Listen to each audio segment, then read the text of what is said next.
Welcome to Prepscale. പ്രെപ്സ്കെയിലിൻ്റെ HSST polity വിഭാഗത്തിലേക്കുള്ള ക്ലാസ്സുകളിലേക്ക് എല്ലാവർക്കും സ്വാഗതം. പരീക്ഷയുടെ പരിശീലനങ്ങളുമായി നിങ്ങൾ മുമ്പിലേക്ക് പോവുകയാണെന്ന് നമ്മൾ മനസ്സിലാകുന്നു. നമ്മളുടെ സിലബസിലെ വളരെ പ്രധാനപ്പെട്ട ഒരു പോർഷനാണ് നമ്മളിന്ന് ക്ലാസ് എടുക്കുന്നത്. അത് society and politics in Kerala എന്ന് പറയുന്ന ഒരു പോർഷനാണ്. ഏതാണ്ട് കഴിഞ്ഞ നിങ്ങളുടെ സിലബസ് പ്രകാരം 7 ചോദ്യങ്ങൾ വരെ വരുന്ന ഒരു മോഡ്യൂളാണ് society and politics in Kerala. അതിൽ വളരെ ചെറിയൊരു ടോപ്പിക്ക് എന്നാൽ വളരെ വിശാലമായി തന്നെ നിങ്ങളോട് സംസാരിക്കുന്നു. അപ്പം സിമ്പിളി വലിയ ഇൻട്രൊഡക്ഷനുകളൊന്നുമില്ലാതെ നമുക്ക് പറഞ്ഞു തുടങ്ങിയാൽ നമ്മുടെ ടോപ്പിക്ക് കേരള പൊളിറ്റിക്സ് ആണ്, അഥവാ കേരളത്തിൻ്റെ രാഷ്ട്രീയമാണ്, അഥവാ കേരളത്തിൻ്റെ നിയമസഭയുടെ ചരിത്രങ്ങളാണ്. ഇത് പഠിക്കുമ്പോൾ പൊളിറ്റിക്സ് ഇഷ്ടമുള്ളവരും ഇഷ്ടമില്ലാത്തവരും ഒക്കെ ഉണ്ടാകാം അല്ലേ. ചില ആളുകൾക്ക് വെസ്റ്റേൺ പൊളിറ്റിക്സിനോടായിരിക്കും താല്പര്യം, ചില ആളുകൾക്ക് വേറൊരു തരം പൊളിറ്റിക്കൽ സംവിധാനങ്ങളോടായിരിക്കും താല്പര്യം. അപ്പോൾ കേരളത്തിൻ്റെ രാഷ്ട്രീയം എങ്ങനെയായിരുന്നു, കേരളത്തിൻ്റെ രാഷ്ട്രീയത്തിനകത്ത് അഥവാ കേരളത്തിൻ്റെ നിയമസഭയ്ക്കകത്ത് വളരെ പ്രധാനപ്പെട്ട, എസ്പെഷ്യലി നമ്മളൊരു പരീക്ഷ ഓറിയൻറ്റഡായി ഉള്ള കാര്യങ്ങളും ഒപ്പം ചില സമരങ്ങളും സന്ദർഭങ്ങളും ഒക്കെ കൂടി നമ്മൾ ചേർത്ത് പഠിച്ചു പോവുകയാണ്. അപ്പോൾ എനിക്ക് പുതിയ സിലബസും PSCയുടെ പുതുക്കിയ സമ്പ്രദായങ്ങളൊക്കെ അധികരിച്ച് നിങ്ങളോട് സംസാരിക്കുകയാണെങ്കിൽ, പണ്ട് നമ്മൾ പറയും ഒരു ഗൈഡ് വായിച്ചാൽ മതി, ഒരു ഒബ്ജക്റ്റീവ് ടൈപ്പ് പരീക്ഷയാണ്, അതിനുള്ള പ്രിപ്പറേഷൻ മതി എന്നൊക്കെ പറയും. പക്ഷേ ഇവിടെ ഇതിനെല്ലാം നമ്മൾ മാറ്റി വെച്ചുകൊണ്ട് ഞാൻ നിങ്ങളോട് പറയുകയാണ്, നിങ്ങൾ പരീക്ഷയ്ക്ക് വേണ്ടി പ്രിപ്പയർ ആകുമ്പോൾ നിങ്ങളുടെ പ്രീവിയസ് ഇയർ ചോദ്യപേപ്പറുകളൊക്കെ നിങ്ങൾ കണ്ടിട്ടുണ്ട് എങ്കിൽ നമ്മൾ 1-2 ചോദ്യങ്ങൾ ഇതിനകത്ത് ഉൾപ്പെടുത്തിയിട്ടുണ്ട്. അപ്പോൾ കണ്ടിട്ടുണ്ടെങ്കിൽ നിങ്ങൾക്ക് മനസ്സിലായി കാണും എങ്ങനെയാണ് ചോദ്യങ്ങളുടെ ലെവല്, എങ്ങനെയാണ് ചോദ്യങ്ങൾ മുമ്പിലേക്ക് പോകുന്നത്. അപ്പോൾ അതിന് എത്രമാത്രം ഒരു കേവലം ഒരു ഗൈഡിനകത്തു നിന്നുള്ള വിദ്യാഭ്യാസം മതിയോ എന്നൊക്കെയുള്ള കാര്യങ്ങൾ നിങ്ങൾ തന്നെ ഒന്ന് വിലയിരുത്തി അതിനനുസൃതമായ പഠന രീതികളുമായി മുമ്പിലേക്ക് പോകുന്നതായിരിക്കും നല്ലത് എന്ന് ഞാൻ സന്ദർഭവശാൽ ഓർമ്മപ്പെടുത്തുകയാണ്. ഓക്കെ, അപ്പം society and politics in Kerala ഒരു ചെറിയൊരു സാധനം കൂടി ആഡ് ഓൺ ചെയ്യാം. എൻ്റെ ഇൻട്രസ്റ്റഡ് മേഖലയാണ് കേരള രാഷ്ട്രീയം എന്ന് പറഞ്ഞാൽ, വളരെ ഇൻട്രസ്റ്റഡ് ആയ മേഖലയാണ്. അപ്പോൾ ഞാൻ ഒരു പരിധി വരെയുള്ള സമയം ഇതുമായി ബന്ധപ്പെട്ട അനേക പുസ്തകങ്ങളുണ്ട്. എന്ന് വെച്ചാൽ അനേകമായ പുസ്തകങ്ങളുണ്ട്. R.K. ബിജുരാജ് എഴുതിയ കേരള രാഷ്ട്രീയ ചരിത്രം, അല്ലെങ്കിൽ കേരള ചരിത്രം, അല്ലെങ്കിൽ കേരള രാഷ്ട്രീയ ചരിത്രം എന്ന് പറയുന്ന പുസ്തകമുണ്ട്.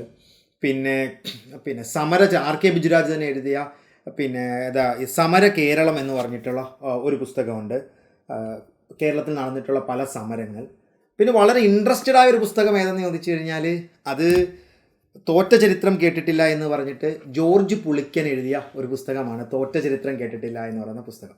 അപ്പം ഇതൊരു പുസ്തകത്തിൻ്റെ പ്രൊമോഷൻ പരിപാടിയാണെന്ന് കരുതണ്ട. ഈ പുസ്തകത്തിൻ്റെ പ്രത്യേകത കേരളത്തിലെ വിവിധ തരത്തിലുള്ള സമരങ്ങളെ, വിവിധ തരത്തിൽ കാലഘട്ടത്തിലുണ്ടായ പ്രശ്നങ്ങളെ, പ്രതിസന്ധികളെ ആ കാലഘട്ടത്തിൽ കേട്ടിട്ടുള്ള മുദ്രാവാക്യങ്ങൾ വഴി നിങ്ങളുടെ മുമ്പിലേക്ക്, അല്ലെങ്കിൽ ശ്രോതാക്കളുടെ മുമ്പിൽ, അല്ലെങ്കിൽ വായനക്കാരിലേക്ക് എത്തിക്കുകയാണ് ജോർജ് പുളിക്കൻ ചെയ്തിട്ടുള്ള തോറ്റ ചരിത്രം കേട്ടിട്ടില്ല എന്ന് പറയുന്ന പുസ്തകം. ഇത് പണ്ട് ഏഷ്യാനെറ്റിനകത്ത് ഒരു ചെറിയ പരിപാടിയായിട്ട്, ഒരു 2.5-3 മിനിറ്റുള്ള ചെറിയ, ഇപ്പോഴാണല്ലോ റീലുകളൊക്കെ വരുന്നത്, പക്ഷേ അതിനു മുമ്പ് ചെറിയൊരു ഷോർട്ട് വീഡിയോസ് ആയിട്ട് വന്നിരുന്നൊരു പരിപാടിയാണ്. അതാണ് പിന്നീട് എന്ത് ചെയ്യുന്നത്, തോറ്റ ചരിത്രം കേട്ടിട്ടില്ല എന്ന് പറയുന്ന പുസ്തകം. പിന്നെ ചെറിയാൻ ഫിലിപ്പിൻ്റെ കാൽ നൂറ്റാണ്ട്, അങ്ങനെയുള്ള ഒരുപാട് പുസ്തകങ്ങളൊക്കെ ഉണ്ട് ഇതുമായി ബന്ധപ്പെട്ടിട്ട്. എനിവേ, നമുക്ക് ടോപ്പിക്കിനകത്തേക്ക് കിടക്കാം. അപ്പോൾ ആദ്യം തുടങ്ങുന്നതിന് മുമ്പ് തന്നെ നമ്മളൊരു ചെറിയ ചരിത്രം പറഞ്ഞു തുടങ്ങാം. എങ്ങനെയാണ് കേരള നിയമസഭ രൂപം കൊണ്ടതെന്നും കേരള നിയമസഭയുടെ ആ വഴിയിലേക്കുള്ള വരവിനെ പറ്റിയിട്ടും നമുക്കൊന്ന് പറഞ്ഞു പോകാം. അപ്പോൾ അങ്ങനെ നോക്കുകയാണെങ്കിൽ ഫസ്റ്റ് കാര്യം ഇതാണ്. ഒന്ന് ഡെമോക്രാറ്റിക് ഫേസ് കേരളത്തിനകത്തേക്ക് വരികയാണെങ്കിൽ 1888 മാർച്ച് 30-നാണ് ശ്രീമൂലം തിരുനാൾ രാമവർമ്മ ഒരു കൗൺസിൽ രൂപീകരിക്കണം. അതായത് ഇപ്പോൾ നമ്മൾ പറയുന്നില്ല, നിയമനിർമ്മാണങ്ങൾ മറ്റ് കാര്യങ്ങളൊക്കെ നടത്തുന്നതിന് വേണ്ടിയിട്ട് ഒരു കൗൺസിൽ രൂപീകരിക്കണമെന്ന് തിരുവിതാംകൂറിൽ ഭരിച്ചിരുന്ന ശ്രീമൂലം തിരുനാൾ രാമവർമ്മ 1888 മാർച്ച് 30-ന് അങ്ങനത്തെ ഒരു ആഗ്രഹം കൊണ്ടുവരികയും അങ്ങനത്തെ ഒരു കൗൺസിൽ രൂപീകരിക്കുകയും ചെയ്യുന്നു. ഇതിൻ്റെ ആദ്യത്തെ മീറ്റിംഗ് നടക്കുന്നത് 1888 ഓഗസ്റ്റ് 23-ാം തീയതി. ഇപ്പോഴത്തെ അതിൻ്റെ സെക്രട്ടേറിയറ്റ് ഒക്കെ നിൽക്കുന്ന സ്ഥലത്തായിട്ടാണ് ആദ്യത്തെ ഒരു മീറ്റിംഗ് നടക്കുന്നത്. അത് നിങ്ങളൊന്ന് ആലോചിച്ച് വെച്ചിരിക്കുക. ഇനി 1904 ഇതാണ് നിങ്ങൾ പലപ്പോഴും ചരിത്രങ്ങളിലും അഥവാ നിങ്ങളുടെ പഠന സംവിധാനങ്ങളിലൊക്കെ നിങ്ങൾ പഠിച്ച ശ്രീമൂലം പ്രജാസഭ എന്ന് പറയുന്ന സാധനം. ഫസ്റ്റ് പോപ്പുലർ അസംബ്ലി എന്നാണ് അതിൻ്റെ പേര്. അപ്പോൾ നോക്ക്, 1888 മാർച്ച് 30 ശ്രീമൂലം തിരുനാൾ രാമവർമ്മ എന്ത് ചെയ്യുന്നു, ഒരു കൗൺസിൽ രൂപീകരിക്കുന്നു. അതെന്ത് ചെയ്യുന്നു, ഓഗസ്റ്റ് 23 അതിൻ്റെ ആദ്യത്തെ മീറ്റിംഗ് നടക്കുന്നു. പിന്നീട് അതിങ്ങനെ ഡെവലപ്പ് ചെയ്ത് ഏതാണ്ട് 1904 എന്ത് ചെയ്യുന്നത്, ഫസ്റ്റ് പോപ്പുലർ അസംബ്ലി എന്ന് പറയുന്ന പേരിൽ, അഥവാ ശ്രീമൂലം പ്രജാസഭ എന്ന് പറയുന്ന പേരിൽ എന്ത് ചെയ്യുന്നു, 100 അംഗങ്ങളെ ഉൾപ്പെടുത്തിക്കൊണ്ട് ഒരു കൗൺസിൽ ആദ്യം രൂപീകരിച്ച ആ കൗൺസിലിങ്ങിനെ ഒന്നും കൂടി ഒന്ന് വിപുലപ്പെടുത്തി ഒരു റിഫോർമേഷൻ, അല്ലെങ്കിൽ ഇപ്പോൾ കാണുന്ന നിയമസഭ എന്ന് പറയുന്ന സംവിധാനം പോലെ ഡെവലപ്പ് ചെയ്യുന്ന സാധനമാണ് 1904 ശ്രീമൂലം പ്രജാസഭ, അല്ലെങ്കിൽ ഫസ്റ്റ് പോപ്പുലർ അസംബ്ലി എന്ന് വിളിക്കുന്നത്. അപ്പോൾ നിങ്ങൾ പലപ്പോഴും പല നവോത്ഥാന നായകരെ പറ്റിയിട്ടൊക്കെ പഠിക്കുമ്പോൾ പറഞ്ഞിട്ടുണ്ടായിരുന്നു, അദ്ദേഹം ശ്രീമൂലം പ്രജാസഭയിൽ മെമ്പറായിരുന്നു, ആദ്യത്തെ ശ്രീമൂലം പ്രജാസഭയിൽ മെമ്പറായിരുന്നു എന്നൊക്കെ നിങ്ങൾ കേട്ടിട്ടുണ്ടാവും. എന്ന് പറയുന്നത് പോലെയാണ് 1904 ഫസ്റ്റ് പോപ്പുലർ അസംബ്ലി, ഇതാണ് ശ്രീമൂലം പ്രജാസഭ. 1904 രൂപീകരിക്കുന്നത്. 100 അംഗങ്ങളായിരുന്നു അതിനകത്ത് ഉണ്ടായിരുന്നത്. ഇനി നോക്കിക്കേ, അടുത്തത് 1931 ജനുവരി 1 ഈ ശ്രീമൂലം അസംബ്ലി എന്ത് ചെയ്യുന്നു, ശ്രീ ചിത്തിര സ്റ്റേറ്റ് കൗൺസിൽ എന്ന് പറയുന്ന ഒരു അതായത് ഇപ്പം നമ്മൾ കാണുന്ന ദ്വിമണ്ഡല സംവിധാനമായി രൂപീകരിക്കുന്നു. ഇപ്പം നമുക്കിവിടെ ലോക്സഭയും രാജ്യസഭയും ഉണ്ട് അല്ലേ. അപ്പോൾ പക്ഷേ കേരളത്തിന് എന്തേ ഉള്ളൂ, നിയമസഭ മാത്രമേ ഉള്ളൂ. എന്നാൽ 1931 ജനുവരി 1 ഈ പറയുന്ന ശ്രീമൂലം പ്രജാസഭ എന്ന് പറയുന്ന സാധനത്തെ അവർ 2 അസംബ്ലികളാക്കി. ഒന്ന് ഒരു ശ്രീമൂലം അസംബ്ലിയും ഒരു ശ്രീ ചിത്ര സ്റ്റേറ്റ് കൗൺസിലും എന്ന് പറയുന്നത്. അതായത് രാജ്യസഭയും ലോക്സഭയും പോലെ 2 അംഗങ്ങൾ അതുകൊണ്ടാണ് ഞാൻ ഇവിടെ എഴുതിയിരിക്കുന്നത് ബൈക്യാമറൽ സ്റ്റേറ്റ് എന്ന്. കണ്ടല്ലോ, ബൈക്യാമറൽ സ്റ്റേറ്റ് എന്ന് പറയുന്ന ഒരു സംവിധാനം പോലെ അവർ 2 ഉപയോഗിക്കാൻ തുടങ്ങുന്നു. ബൈക്യാമറൽ സ്റ്റേറ്റ് എന്ന് പറയുന്ന രീതിയിൽ 2 യൂസ് ചെയ്യുന്നു. 1938 ഓഗസ്റ്റ് 6 VJT ഹാളിൽ അവസാനത്തെ മീറ്റിംഗ് കൂടിക്കൊണ്ട് പിന്നീട് നീന്നു ആദ്യത്തെ, അതായത് ഇപ്പോൾ കാണുന്ന നിയമസഭയിൽ അതിനു മുമ്പുള്ള നിയമസഭയിലേക്ക് പ്രവർത്തനം മാറ്റുന്നു. അത് 1939 ഫെബ്രുവരി 9 എന്ത് ചെയ്യുന്നു, അന്നത്തെ അസംബ്ലി ഹാളിൽ ആദ്യത്തെ മീറ്റിംഗ്, അതായത് സെക്രട്ടേറിയറ്റിനകത്ത് ഒരു അസംബ്ലി ഹാളിനകത്ത് ആദ്യത്തെ മീറ്റിംഗ് കൂടുന്നു. 1939 ഫെബ്രുവരി 9 അത് കഴിയുമ്പോഴത്തേക്ക് 1947 സെപ്റ്റംബർ 4 റെസ്പോൺസിബിൾ ഗവേണൻസ് കേട്ടിട്ടുണ്ടാകും. ഉത്തരവാദിത്ത ഭരണം എന്ന് പറയുന്ന ഒരു സംവിധാനം, ഉത്തരവാദിത്ത ഭരണവുമായി ബന്ധപ്പെട്ടിരുന്നു. അല്ലെങ്കിൽ അങ്ങനത്തെ ഒരു സംവിധാനം വരികയും അതിൻ്റെ ആദ്യത്തെ മീറ്റിംഗ് എന്ത് ചെയ്യുന്നു, മീറ്റിംഗ് കൂടുകയും അതിൻ്റെ പ്രസിഡൻ്റായിട്ട് AJ ജോണിനെ തിരഞ്ഞെടുക്കുകയും ചെയ്യുന്നു. ശ്രദ്ധിച്ചോണേ ഇതിനകത്തൊരു ചെറിയ ഷിഫ്റ്റ് വരും. ഇപ്പം നമ്മളെല്ലാം പറഞ്ഞുകൊണ്ടിരിക്കുന്നത് തിരുവിതാംകൂറുമായി ബന്ധപ്പെട്ടതാണ്. ഇതിനകത്തേക്ക് നമുക്ക് കൊച്ചിയെയും കൂടെ സംയോജിപ്പിക്കണം. അപ്പോൾ ഇപ്പോൾ പറഞ്ഞുകൊണ്ടിരിക്കുന്നത് തിരുവിതാംകൂറാണെന്ന് ഓർക്കുക. കൊച്ചിയുടെ കാര്യം നമുക്ക് പിന്നാലെ പറയുകയും ചെയ്യാം. അപ്പോൾ നോക്ക്, ഇങ്ങനെയാണ് ചരിത്രം തുടങ്ങുന്നത്. ശ്രീമൂലം പ്രജാസഭ വരുന്നു 1904. ശ്രീമൂലം പ്രജാസഭയിൽ 1931 ജനുവരി 1 ആ യൂണിക്യാമറലായിരുന്ന ശ്രീമൂലം പ്രജാസഭയെ ബൈക്യാമറൽ സംവിധാനമാകുന്നു. അതിന് ശ്രീമൂലം അസംബ്ലി എന്നും ശ്രീ ചിത്തിര സ്റ്റേറ്റ് കൗൺസിൽ എന്ന് പറയുന്ന 2 സമിതികൾ ഉണ്ടാക്കുന്നു. അങ്ങനെ ഒരു ബൈക്യാമറൽ സംവിധാനം കൊണ്ടുവരുന്നു. അതിൻ്റെ ഹെഡായിട്ട് ദിവാനെ വെക്കുകയും ചെയ്യുന്നു. 1938 VJT ഹാളിലെ അവസാന മീറ്റിംഗ് കൂടുന്നു. 1939 സെപ്റ്റംബർ 9 ഇപ്പോഴത്തെ സെക്രട്ടേറിയറ്റിനകത്തെ അസംബ്ലി ഹാളിനകത്തേക്ക് നിയമസഭ എന്ത് ചെയ്യുന്നു, മാറ്റുന്നു. 1947 സെപ്റ്റംബർ 4 റെസ്പോൺസിബിൾ ഗവേണൻസ് അഥവാ ഉത്തരവാദിത്ത ഭരണത്തിൻ്റെ ഭാഗമായിട്ട് എന്ത് ചെയ്യുന്നു, ഈ കൗൺസിൽ എന്ത് ചെയ്യുന്നു, രൂപീകരിക്കപ്പെടുകയും അതിൻ്റെ ആദ്യത്തെ ചെയർമാനായിട്ട് അല്ലെങ്കിൽ പ്രസിഡൻ്റായിട്ട് AJ ജോണിനെ തിരഞ്ഞെടുക്കുകയും ചെയ്യുന്നു. ഓക്കെ, അപ്പോൾ ഇത്രയും കാര്യങ്ങൾ ഓർത്തു വെക്കുമല്ലോ. 1988 കാര്യം മാർച്ച് 30 എന്ത് ചെയ്യുന്നു, ശ്രീമൂലം തിരുനാളാണ് എന്ത് ചെയ്യുന്നത്, രാമവർമ്മയാണ് എന്ത് ചെയ്യുന്നത്, ഒരു കൗൺസിൽ രൂപീകരിക്കുന്നത്. അതിൻ്റെ ആദ്യത്തെ മീറ്റിംഗ് കൂടുന്നു. 1904 അതിനെ ശ്രീമൂലം പ്രജാസഭ എന്ന് പറയുന്ന പേരിൽ ഫസ്റ്റ് പോപ്പുലർ അസംബ്ലി എന്ന് പറയുന്ന പേരിൽ വരുന്നു. അത് പിന്നീട് 1931 ആകുമ്പോഴേക്ക് അതെന്ത് ചെയ്യുന്നു, ശ്രീമൂലം അസംബ്ലിയും ശ്രീ ചിത്തിര സ്റ്റേറ്റ് കൗൺസിൽ എന്ന് പറയുന്ന 2 സംവിധാനമായി മാറുന്നു. 1938 ഓഗസ്റ്റ് 6 VJT ഹാളിലേക്ക് എന്ത് ചെയ്യുന്നു, അവൻ്റെ അവസാനത്തെ മീറ്റിംഗ് അവസാനിക്കുന്നു. 39 ആയപ്പോഴേക്ക് ഇപ്പോഴത്തെ സെക്രട്ടേറിയറ്റിനകത്തുള്ള ഹാളിനകത്തേക്ക് നിയമസഭയെ മാറ്റുന്നു. 47 സെപ്റ്റംബർ 4 എന്ത് ചെയ്യുന്നത്, റെസ്പോൺസിബിൾ ഗവേണൻസിൻ്റെ ഭാഗമായിട്ട് ഉത്തരവാദിത്ത ഭരണത്തിൻ്റെ ഭാഗമായിട്ട് AJ ജോണിനെ പ്രസിഡൻ്റായി തിരഞ്ഞെടുത്ത് പുതിയൊരു മീറ്റിംഗ് കൂടുകയും ചെയ്യുന്നു. ഇത്രയും കാര്യങ്ങൾ ഓക്കെ ആണെങ്കിൽ നമുക്ക് തിരുവനന്തപുരത്തു നിന്ന് അല്ലെങ്കിൽ തിരുവിതാംകൂറിൽ നിന്ന് ഒരു വണ്ടി എടുത്ത് നമുക്കൊന്ന് കൊച്ചിയിലേക്കൊന്ന് പോയാൽ, യൂണിഫിക്കേഷൻ ഓഫ് കൊച്ചിയാണ് 1925 എന്ത് ചെയ്യുന്നു, കൊച്ചിക്കകത്ത് ഈ പറയുന്ന ഒരു സംവിധാനം, അതായത് ഇപ്പോൾ പറയുന്ന കൗൺസിൽ പോലൊരു സാധനം രൂപീകരിക്കുകയും 45 മെമ്പർമാരുള്ളൊരു കൗൺസിലാണ് രൂപീകരിച്ചത്. 30 എലക്റ്റഡ് മെമ്പേഴ്സും 15 നോമിനേറ്റഡ് മെമ്പേഴ്സുമായി 45 പേരുള്ള ഒരു മെമ്പർ കൗൺസിൽ രൂപീകരിക്കുന്നു. 1947 ഓഗസ്റ്റ് 14 കൊച്ചി എന്ത് ചെയ്യുന്നു, റെസ്പോൺസിബിൾ ഗവേണൻസിനെ അംഗീകരിക്കുന്നു. ഓക്കെ, കൊച്ചി റെസ്പോൺസിബിൾ ഗവേണൻസിനെ അംഗീകരിക്കുന്നു. അതിൻ്റെ ഭാഗമായി 1948 അഡൾട്ട് ഫ്രാഞ്ചൈസ് കേട്ടിട്ടുണ്ടാവും അല്ലേ? അഡൾട്ട് ഫ്രാഞ്ചൈസ് എന്ന് വെച്ച് കഴിഞ്ഞാൽ എന്താ പറയുന്നത്, പ്രായപൂർത്തി വോട്ടവകാശം ഈ പ്രദേശത്തിൽ നടപ്പിലാക്കുന്നു. അങ്ങനെ എന്ത് ചെയ്യുന്നു, 1949 ജൂലൈ 1 തിരുക്കൊച്ചി ഉണ്ടാകുന്നു. തിരുവിതാംകൂറും കൊച്ചിയും കൂടെ ചേർന്നുകൊണ്ട് എന്തുണ്ടാകുന്നു, തിരുക്കൊച്ചി ഉണ്ടാകുന്നു. അതിൻ്റെ തലവനായിട്ട് ആരെ വെക്കുന്നു, നമ്മൾ ട്രാവൻകൂറിൻ്റെ കിങ് ആരാണോ അദ്ദേഹത്തിന് അതിൻ്റെ തലവനായിട്ട് വെക്കുന്നു. തിരുക്കൊച്ചിയുടെ ആദ്യത്തെ പ്രധാനമന്ത്രിയുടെ പേര്, പ്രൈം മിനിസ്റ്ററാണ്, അന്ന് ചീഫ് മിനിസ്റ്റർ അല്ല, പ്രൈം മിനിസ്റ്ററാണ്, പേര് പറവൂർ TK നാരായണപിള്ളയാണ്. പറവൂർ TK നാരായണപിള്ള. അപ്പം നോക്ക്, തിരുവിതാംകൂറിലെ ചരിത്രം പറഞ്ഞു. ശ്രീമൂലം രാമവർമ്മ എന്തുണ്ടാക്കുന്നത്, ശ്രീമൂലം സഭയുണ്ടാക്കുന്നത്. അത് സഭ 31 ലെജിസ്ലേറ്റീവ് കൗൺസിലും അസംബ്ലി എന്ന് പറയുന്ന പോലെ ദ്വിമണ്ഡല സംവിധാനമാകുന്നത്. VJT ഹാളിൽ അവസാന മീറ്റിംഗ് കഴിയുന്നത്. അതിനുശേഷം സെക്രട്ടേറിയറ്റിലെ ഇപ്പോഴത്തെ മീറ്റിംഗ് ഹാളിലേക്ക് മീറ്റിംഗ് മാറ്റുന്നത്. അതിനുശേഷം എന്ത് ചെയ്യുന്നു, അവിടെ റെസ്പോൺസിബിൾ ഗവേണൻസിനെ ഉത്തരവാദിത്ത ഭരണത്തെ ഏറ്റെടുക്കുകയും അങ്ങനെ AJ ജോൺ എന്ത് ചെയ്യുന്നു, പ്രസിഡൻ്റായ ഒരു സഭ രൂപീകരിക്കുകയും ചരിത്രം പറഞ്ഞു. കൊച്ചിയിലും ഇതിന് സമാനമായി തന്നെ 1925 എന്ത് ചെയ്തു, ഒരു സഭ രൂപീകരിച്ചു. 45 പേരായിരുന്നു ഉണ്ടായിരുന്നത്. 30 പേർ തിരഞ്ഞെടുക്കുന്നവരും 15 പേർ എന്ത് ചെയ്യുന്നു, നോമിനേറ്റ് ചെയ്യുന്ന മെമ്പർമാരുമായിരുന്നു. 1947 ഓഗസ്റ്റ് 14, അതായത് സ്വാതന്ത്ര്യം കിട്ടുന്നതിന് ഒരു ദിവസം 14 റെസ്പോൺസിബിൾ ഗവേണൻസിനെ അവർ അംഗീകരിക്കുന്നു. അങ്ങനെ 1948 പ്രായപൂർത്തി വോട്ടവകാശം കൊണ്ടുവരുന്നു. പ്രായപൂർത്തി വോട്ടവകാശം കൊണ്ടുവരുന്നതിൻ്റെ അടിസ്ഥാനത്തിൽ 49 ജൂലൈ 1 കൊച്ചിയെയും തിരുവിതാംകൂറിനെയും കൊച്ചിയെയും സംയോജിപ്പിച്ചുകൊണ്ട് നമ്മൾ തിരുക്കൊച്ചി എന്ന് പറയുന്ന ഒരു പുതിയ പ്രദേശത്തെ എന്ത് ചെയ്യുന്നു, ഐഡൻറ്റിഫൈ ചെയ്യുന്നു. അങ്ങനെ അവിടെ പറവൂർ TK നാരായണപിള്ള ആദ്യത്തെ പ്രധാനമന്ത്രിയായി വരുന്നു. ഇങ്ങനെയാണ് തിരുക്കൊച്ചി സംസ്ഥാനം രൂപം കൊള്ളുന്നത്.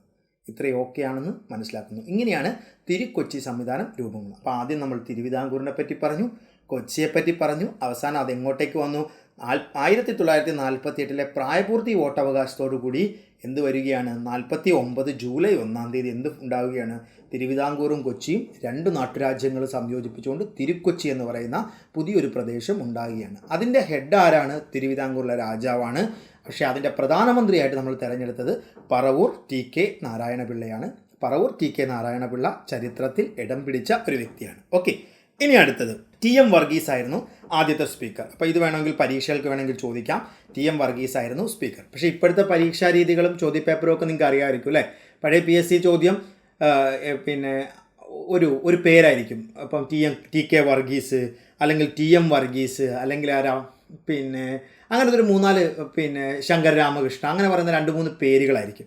പക്ഷേ ഇപ്പോഴത്തെ പരീക്ഷയുടെ ഏറ്റവും പ്രധാനപ്പെട്ട പ്രത്യേകത എന്താണെന്ന് ചോദിച്ചു കഴിഞ്ഞാൽ സെൻറ്റൻസ് ബേസ്ഡ് ക്വസ്റ്റ്യൻസാണ് ഇല്ലേ? 3 സെൻറ്റൻസ് തരും. 3 സെൻറ്റൻസ് തരുന്നതിനകത്ത് ഒരു സെൻറ്റൻസ് ഇങ്ങനെ ആയിരിക്കും, ആദ്യത്തെ തിരുക്കൊച്ചി സംസ്ഥാനത്തെ ആദ്യത്തെ സ്പീക്കർ TM വർഗീസ് ആയിരുന്നു.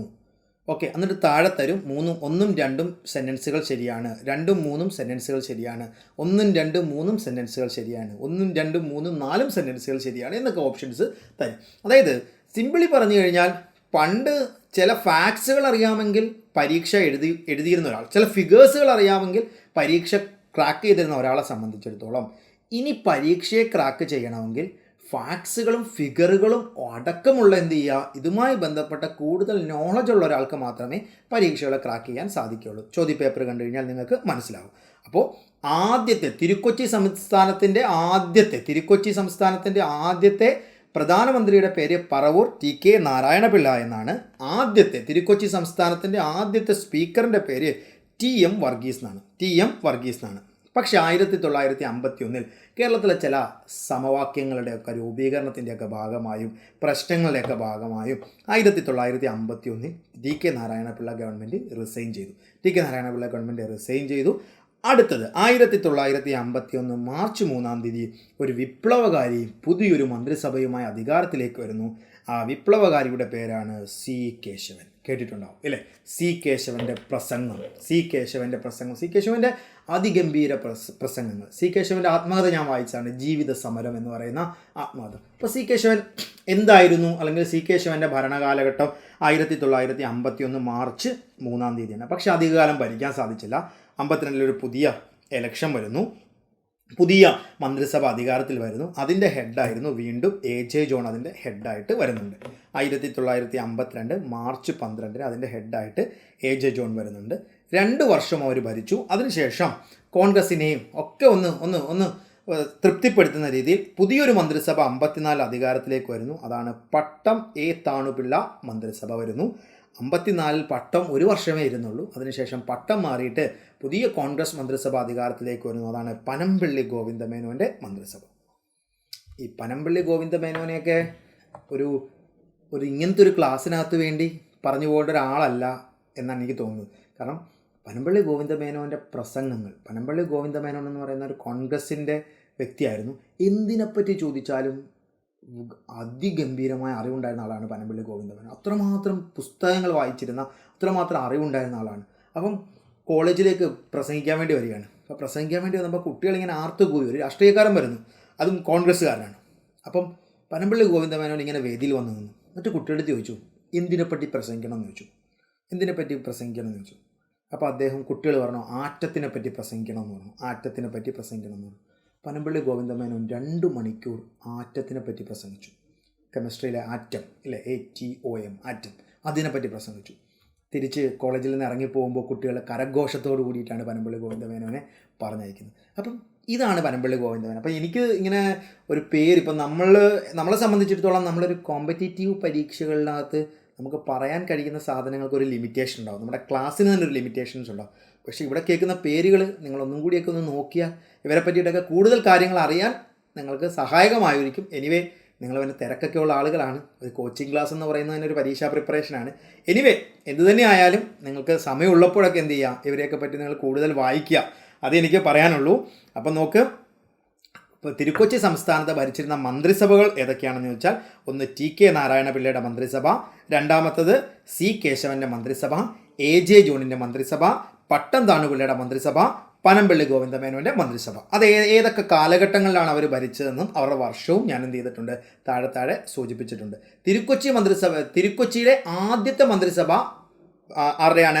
TK നാരായണപിള്ളയുടെ മന്ത്രിസഭയാണ്. TK നാരായണപിള്ളയുടെ മന്ത്രിസഭയാണ്. അതാണ് പറവൂർ TK നാരായണപിള്ളയുടെ മന്ത്രിസഭയാണ്. രണ്ടാമത്തെ മന്ത്രിസഭ C കേശവൻ്റെ മന്ത്രിസഭയാണ്. മൂന്നാമത്തെ മന്ത്രിസഭ AJ ജോണിൻ്റെ മന്ത്രിസഭയാണ്. നാലാമത്തെ മന്ത്രിസഭ പട്ടം എ താണുപിള്ളയുടെ മന്ത്രിസഭയാണ്. അഞ്ചാമത്തെ മന്ത്രിസഭ പനംപിള്ളി ഗോവിന്ദമേനോൻ്റെ മന്ത്രിസഭയാണ്. ഇങ്ങനെ 5 മന്ത്രിസഭയാണ് തിരുക്കൊച്ചിയെ ഭരിച്ചിരുന്നത്. 56 ആയപ്പോഴത്തേക്ക്, 56 നവംബർ 1 ആയപ്പോഴത്തേക്ക് ഇന്ത്യക്കകത്ത് സ്റ്റേറ്റ് റീ ഓർഗനൈസേഷൻ ആക്റ്റുകൾ വരുന്നു. അതിൻ്റെ അടിസ്ഥാനത്തിൽ 1956 നവംബർ 1 ഇന്ത്യയിൽ 14 സംസ്ഥാനങ്ങൾ രൂപം കൊള്ളുന്നു. അങ്ങനെ 1956 നവംബർ 1 മലയാളം സംസാരിക്കുന്നവർക്ക് വേണ്ടി ഇന്ത്യയുടെ തെക്കു ഭാഗത്തായി എന്ത് ചെയ്യുന്നു, കേരളം എന്ന് പറയുന്ന ഒരു സംസ്ഥാനം രൂപം കൊള്ളുന്നു. 56 ശേഷം ഇന്ത്യക്കകത്ത് പൊതുതെരഞ്ഞെടുപ്പിൽ കൂടി എന്ത് ചെയ്യുന്നു, ഒരു പുതിയ ഗവൺമെൻറ് അധികാരത്തിനകത്തേക്ക് വരുന്നു. ഇതാണ് എന്ത് ചെയ്യുന്നത്, കേരളത്തിലെ നിയമസഭകൾക്ക് തൊട്ട് മുമ്പ്, അല്ലെങ്കിൽ ഒരു നിയമസഭയുടെ ചരിത്രം എന്താണെന്ന് ചോദിച്ചു കഴിഞ്ഞാൽ ആ ചരിത്രത്തിനകത്തേക്കുള്ള വഴിയാണ് ഞാനിപ്പോൾ പറഞ്ഞ് വെച്ച സാധനങ്ങൾ. അപ്പോൾ തിരുവിതാംകൂറിലും കൊച്ചിയിലും 2 തരത്തിലുള്ള മന്ത്രിസഭകൾ അല്ലെങ്കിൽ നിയമ സംവിധാനങ്ങൾ ഉണ്ടായിരുന്നു. അത് 1948 ജൂലൈ 1 തിരുക്കൊച്ചി മന്ത്രിസഭ എന്ന് പറയുന്ന ഒരു സംസ്ഥാനമായി രൂപം കൊള്ളുകയും തിരുക്കൊച്ചി മന്ത്രിസഭയെ 5 മന്ത്രിസഭകൾ കൂടി അത് കടന്നു പോവുകയും അതിനുശേഷം 1956 പൊതുതെരഞ്ഞെടുപ്പിൽ 57 പൊതുതെരഞ്ഞെടുപ്പിൽ കൂടി എന്ത് ചെയ്യുന്നു, പുതിയൊരു ഗവൺമെൻറ് അധികാരത്തിൽ വരികയും ചെയ്യുന്നു. ഇത്രയും ഓക്കെയാണ്? ഇത്രയും ഓക്കെ ആണോ? ഓക്കെ ആണെന്നാണ് ഞാൻ മനസ്സിലാക്കുന്നത്. എന്തായാലും നിങ്ങൾ ക്ലാസ് കഴിയുമ്പോൾ ക്ലാസ്സിൻ്റെ ഫീഡ്ബാക്കുകൾ കൊടുക്കണം. നിർബന്ധമായും ഫീഡ്ബാക്കുകൾ കൊടുക്കണം. സ്പീഡ് കുറയ്ക്കണം, സ്പീഡ് കൂട്ടണം, ഇങ്ങനത്തുള്ള സാധനങ്ങളൊക്കെ നിങ്ങൾ കൊടുക്കണം. ഇപ്പോൾ ഇത് സാധാരണ നമ്മൾ ക്ലാസ് എടുക്കുന്ന ഒരു രീതിയിലാണ് പോകുന്നത്. പിന്നെ ഈ ടോപ്പിക്ക് വളരെ ഒരു ഇമ്പോർട്ടൻ്റ് എന്ന് പറഞ്ഞാൽ എന്നാലും നമ്മൾ പഠിച്ചു വെച്ചിരിക്കേണ്ട സാധനമാണ്. നിർബന്ധമായും നമ്മൾ ഇതുമായി ബന്ധപ്പെട്ടിട്ടുള്ള ഒരു ബേസിക് നോളജ് ഉണ്ടായിരിക്കേണ്ട ഒരു സാധനമാണ്. അപ്പം 1888 മുതൽ 1956 വരെയുള്ള ഒരു ബ്രീഫ് ഹിസ്റ്ററിയാണ് ഞാൻ പറഞ്ഞത്. 1888 തിരുവിതാംകൂറിൽ ശ്രീമൂലം രാജാവ് എന്ത് ചെയ്യുന്നു, അദ്ദേഹം അവിടെ ഒരു കൗൺസിൽ രൂപീകരിക്കുന്നു. ആ കൗൺസിൽ പിന്നീട് ഒരു ജനകീയ സഭ എന്ന് പറയുന്ന രീതിയിൽ ഏതാണ്ട് 100ഓളം ആളുകൾ ഉൾപ്പെട്ടിട്ടുള്ള ശ്രീമൂലം പ്രജാസഭയായ 1904 മാറുന്നു. 1904 മാറുന്നത് 1931 ഒരു ബൈക്യാമറൽ സംവിധാനമാകുന്നു, ദ്വിമണ്ഡല സംവിധാനമാകുന്നു. അത് പിന്നീട് 47 ആയപ്പോഴേക്ക് VJT ഹാളിലേക്ക് അതിൻ്റെ തലസ്ഥാനം മാറി ഇപ്പോഴുള്ള സെക്രട്ടേറിയറ്റിലേക്ക് അത് വരുന്നു. AJ ജോണിൻ്റെ നേതൃത്വത്തിൽ ഒരു മന്ത്രിസഭ അധികാരത്തിൽ വരുന്നു. 1925 കൊച്ചിയിൽ സമാനമായ ഒരു കൗൺസിൽ രൂപീകരിക്കുന്നു. അതിൽ 45 മെമ്പർമാരുണ്ടായിരുന്നു. 30 മെമ്പർമാർ തിരഞ്ഞെടുക്കപ്പെടുന്നവരും 15 പേർ നോമിനേറ്റ് ചെയ്യപ്പെടുന്നവരുമായിരുന്നു. 1947 ഓഗസ്റ്റ് 14 തന്നെ കൊച്ചി എന്തിനെ അക്സെപ്റ്റ് ചെയ്യുന്നു? ഈ പറയുന്ന ഉത്തരവാദിത്ത ഭരണത്തെ, റെസ്പോൺസിബിൾ ഗവേണൻസിനെ അംഗീകരിക്കുന്നു. അങ്ങനെ 1948 എന്തുണ്ടാകുന്നു? അഡൾട്ട് ഫ്രാഞ്ചൈസ് അഥവാ പ്രായപൂർത്തി വോട്ടവകാശത്തെ അക്സെപ്റ്റ് ചെയ്യുന്നു. അങ്ങനെ 1948 ജൂലൈ 1 ഇരു മന്ത്രിസഭ, അതായത് തിരുവിതാംകൂറും കൊച്ചിയും കൂടെ ചേർന്ന് തിരുക്കൊച്ചി സംസ്ഥാനം രൂപം കൊള്ളുന്നു.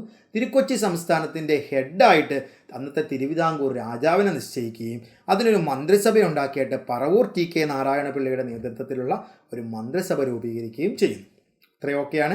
ഇനി 1951 ആയപ്പോഴേക്ക് TK നാരായണപിള്ളയുടെ ഗവൺമെൻറ് രാജിവെക്കുകയും പകരം C. കേശവൻ്റെ നേതൃത്വത്തിലുള്ള ഒരു ഗവൺമെൻറ് അധികാരത്തിൽ വരികയും ചെയ്യുന്നു. 52 ആയപ്പോഴേക്ക് C. കേശവൻ്റെ ഗവൺമെൻറ് മാറി പകരം AJ ജോണിൻ്റെ നേതൃത്വത്തിലുള്ള പുതിയൊരു മന്ത്രിസഭ അധികാരത്തിൽ വരുന്നു. 54 ആയപ്പോഴേക്ക് AJ ജോണിൻ്റെ മന്ത്രിസഭ അധികാരത്തിൽ നിന്ന് മാറിയിട്ട് പട്ടം താണുപിള്ളയുടെ ഒരു പുതിയ ഗവൺമെൻറ് അധികാരത്തിലേക്ക് വരുന്നു. 55 പട്ടം താണുപിള്ളയുടെ ഗവൺമെൻറ് മാറിയിട്ട് പനമ്പള്ളി ഗോവിന്ദമേനോൻ്റെ ഒരു ഗവൺമെൻറ് വരികയും പിന്നീട് 1956 സംസ്ഥാനം രൂപീകരിക്കുകയും പിന്നീട് 1957 എന്ത് ചെയ്യുന്നു? പൊതു തിരഞ്ഞെടുപ്പുകളിലൂടെ നിയമസഭയിലേക്ക് ആളുകൾ വരാനും തുടങ്ങി. ഇതാണ് ആകെ മൊത്തം ഒരു ചരിത്രം. ക്ലിയർ ആണല്ലോ അല്ലേ? അപ്പോൾ ക്ലിയർ ആണ് എന്ന് ഞാൻ പ്രതീക്ഷിച്ചുകൊണ്ട് ഞാൻ വളരെ പ്രധാനപ്പെട്ട നമ്മുടെ ടോപ്പിക്കിലേക്ക് പോവുകയാണ്. ഓക്കെ, ഇപ്പോൾ ടോപ്പിക്കിലേക്ക് പോകുന്നതിന് മുമ്പ് പണ്ട് തിരഞ്ഞെടുപ്പുകളുടെ ഒരു കഥ പറഞ്ഞാൽ, തിരഞ്ഞെടുപ്പുകളിൽ പണ്ട് ചിഹ്നമില്ലായിരുന്നു. ഇപ്പോൾ ഈ പറയുന്ന പ്രധാന തിരഞ്ഞെടുപ്പുകളിലൊന്നും ചിഹ്നം ഇല്ലായിരുന്നു, പെട്ടികളായിരുന്നു. ഓക്കെ, അപ്പം മഞ്ഞപ്പെട്ടി കോൺഗ്രസ്സിനാണ്. ഓക്കെ, ചുമപ്പ് പെട്ടി അല്ലെങ്കിൽ അന്ന് CPI ആണ്, കമ്മ്യൂണിസ്റ്റ് പാർട്ടിക്കാണ്. പച്ചപ്പെട്ടി മുസ്ലിം ലീഗിനാണ്. ഓക്കെ, ഇങ്ങനെയുള്ള പെട്ടികളിലാണ്. അപ്പോൾ അന്ന് കേട്ടൊരു മുദ്രാവാക്യം, ഇല്ല വോട്ടില്ല, മഞ്ഞപ്പെട്ടിക്ക് വോട്ടില്ല, ഇല്ല വോട്ടില്ല, ചുമലപ്പൊട്ടിക്ക് വോട്ടില്ല. അതായത് ആളുകൾ, ഞാനിപ്പോൾ എൻ്റെ ക്ലാസ്സിനകത്ത് വിഷയങ്ങൾ പറയുന്നതിനോടൊപ്പം ഞാൻ അതുമായി ബന്ധപ്പെട്ട ആ സിനാരിയോയുമായി ബന്ധപ്പെട്ട മുദ്രാവാക്യങ്ങളെ കൂടെ കണക്ട് ചെയ്ത് പറഞ്ഞാൽ ചിലപ്പോൾ നിങ്ങൾക്ക് കുറച്ചും കൂടി കാര്യങ്ങൾ ഈസിലി മനസ്സിലാവും. അപ്പം അതുകൊണ്ടിട്ട് ശ്രമിച്ചു നോക്കാം. അപ്പം ഇങ്ങനെയായിരുന്നു, ചിഹ്നങ്ങളില്ലാത്ത പെട്ടികളായിരുന്നു. അപ്പോൾ പെട്ടികളിൽ എന്ത് ചെയ്യുന്ന ആളുകൾക്ക് ഒരു ചെറിയ പേപ്പർ കൊടുക്കും, അതിനകത്ത് എഴുതി ഏത് പെട്ടിക്കാണോ ആ പെട്ടിക്ക് അതുകൊണ്ട് ഇടാം. അപ്പം മഞ്ഞപ്പെട്ടിയാണെങ്കിൽ അത് കോൺഗ്രസിൻ്റെ പെട്ടിയായിരിക്കും. പിന്നീട് ഏതാണ്ട് 56 ആയപ്പോഴത്തേക്ക് ചിഹ്നങ്ങൾ വന്നു തുടങ്ങി.